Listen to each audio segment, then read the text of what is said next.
भारतीय जनता पार्टीने मुख्यमंत्री देवेंद्र फडणवीस यांच्या नेतृत्वात महाराष्ट्रात घवघवीत यश मिळवलं आणि त्यातून केवळ पक्षच नव्हे तर नेतृत्वाचंही सामर्थ्य ठळकावून पुढे आलं।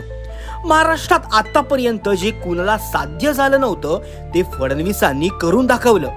त्यामुळे त्यांच्या धुरंधर सर्वसमावेशक नेतृत्वाची चर्चा आता राज्यापुरती मर्यादित राहिलेली नाही। टीका होत राहते पण कौशल्य झाकता येत नाही। भाजपमधील अंतर्गत राजकारण असो वा विरोधकांची कोंडी, प्रत्येक पातळीवर फडणवीसांनी चाणक्य नीतीने बाजी मारली। म्हणूनच उद्याच्या भारताच्या नेतृत्वात त्यांचं नाव अग्रभागी असेल अशी चर्चा राजकीय वर्तुळात रंगू लागली आहे।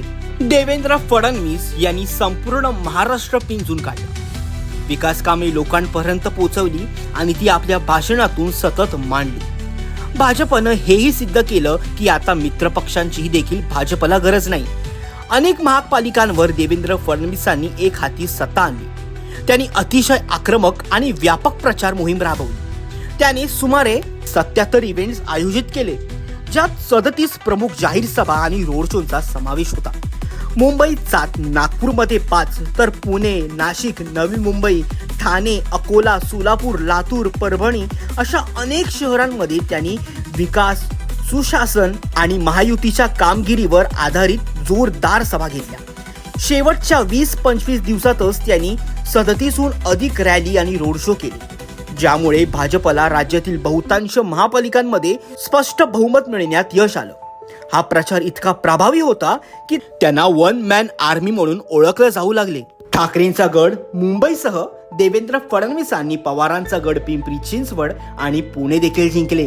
मुंबईत 227 पैकी 118 जागा जिंकून स्पष्ट बहुमत मिळवण्यात आले असून भाजपने एकट्याने 89 जागा आणि एकनाथ शिंदे गटाच्या शिवसेनेने 29 जागा मिळवल्या। यामुळे ठाकरे कुटुंबियांची गेल्या 25 ते 30 वर्षापासूनची पकड पूर्णपणे मोडली गेली।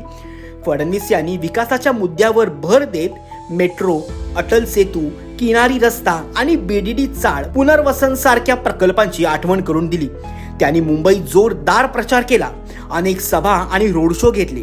हा विजयी फडणवीस यांची रणनीती, संघटनात्मक ताकद आणि मतदारांच्या अपेक्षांचे थेट फलित ठरला असून त्यामुळे प्रथमच मुंबईला भाजपचा महापौर मिळणार आहे।